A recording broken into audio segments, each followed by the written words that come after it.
화면을 좀 보실까요? 후보자가 대법원장 후보자로 지명이 되고 나서 국회에 제출한 재산신고 서류예요. 후보자님 재산신고는 90년 법관으로 임명된 이후부터 해오셨고 재산 공개는 2009년부터 하셨죠? 재산 등록은 법관 인관한 후에 제도가 만들어진 것으로 알고 있습니다. 예. 그러니까요. 어쨌든 예. 재산신고한 지는 오래됐고 재산이 예. 공개된 거는 2009년도부터. 예, 고등부장이 되면서부터. 그런데 후보자 장녀의 시티뱅크와 PNC뱅크의 외국 계좌 신고는 8월 29일 국회에 제출한 대법원장 인사청문 요청서에 재산신고 시에 처음으로 하셨어요. 2009년 재산공개 대상이 된 후 한 번도 자녀의 해외 계좌를 신고하지 않다가 이번에 처음으로 장녀의 해외 계좌를 공개하신 거예요. 그 이유가 뭐예요? 자녀가 미국에서 음악 공부하고 있을 때 제가 교육비 생활비를 보내준 계좌만 있는 것으로 알고 있었습니다. 그리고 자녀가 미국 생활에 대해서 제가 해외 계좌를 왜 이번에는 그걸 왜 신고를 하신 거예요? 그전에 왜 신고를 안 하시고? 예, 재산 등록 신고는 제 혼자 스스로 하는 것이고 이번에 제가 지명된 후에 자녀의 해외 계좌가 재산 신고 대상이 아니에요? 무슨 말씀이세요 지금? 예, 그 부분에 대해서는 매우 송구스럽게 생각합니다. 다음 자료 보실까요? 2018년부터 2023년까지 후보자의 배우자가 장녀의 미국 PNC 뱅크 계좌로 보낸 송금 내역입니다. 2018년 $10,000부터 해서 2023년 $10,000까지 6년간 $58,000, 우리 돈으로 약 6,800만 원 정도를 보냈는데요.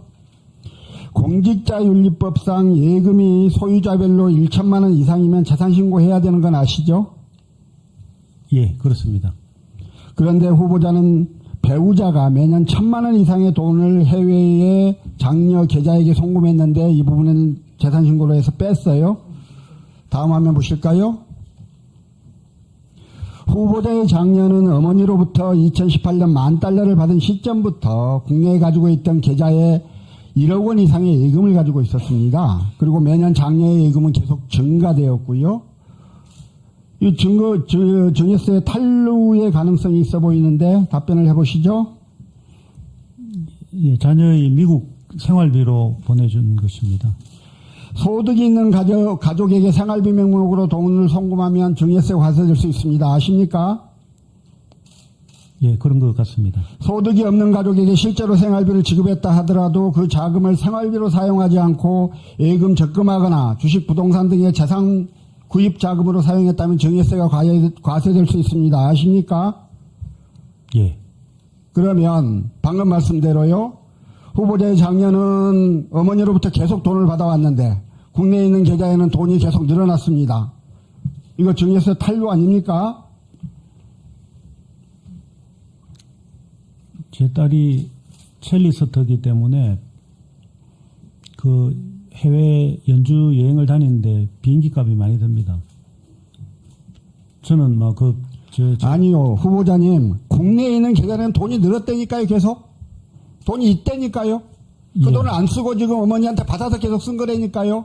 예, 제 처가 아마 이거 증여세 탈루한 거 맞지요? 저희들은 그렇게 인식은 하지는 않았습니다.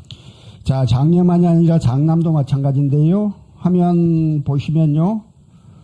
장남이 근무한 미국 소재 부티크 투자은행인 리와이어 시큐리티 유한회사 여기로부터 받은 사실 확인서고요.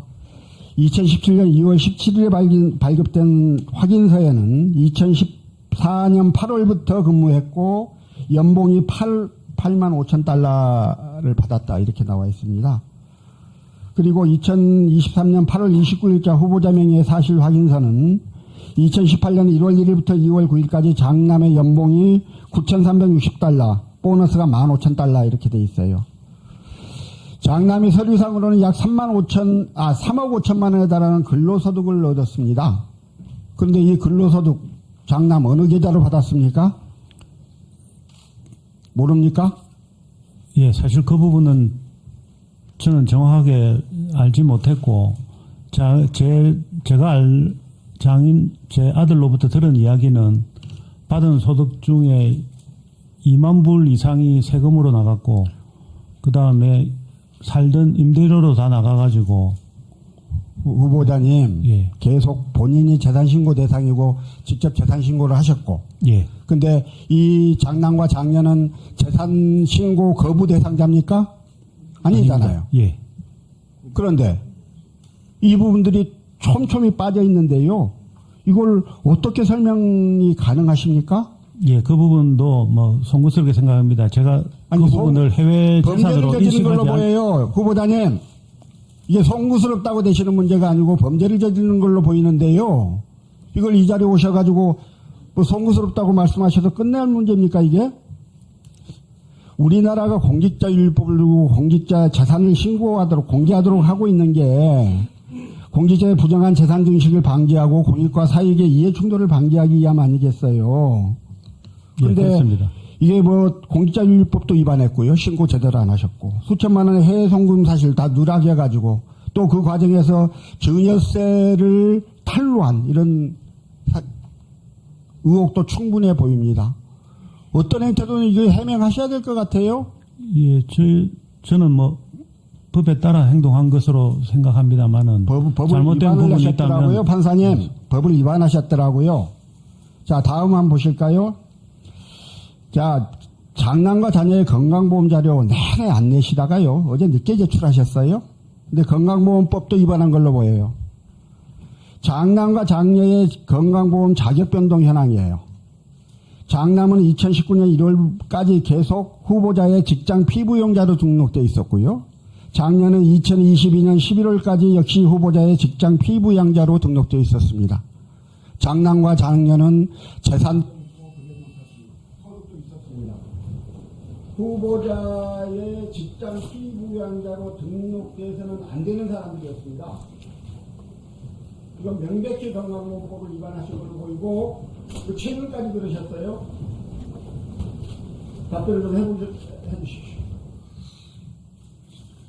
해외 직장 가지고 있을 때 건강보험 자격이 안 되는 줄은 저는 인지하지 못했습니다. 송구스럽게 생각합니다. 아니 판사님은 뭐 법을 몰랐다는 이야기는 이렇게 가져가세요. 제가 외국에 살아본 경험이 없기 때문에 그 부분에 대해서는 정확하게 인지하지 못했습니다. 예, 서의원님 수고하셨습니다.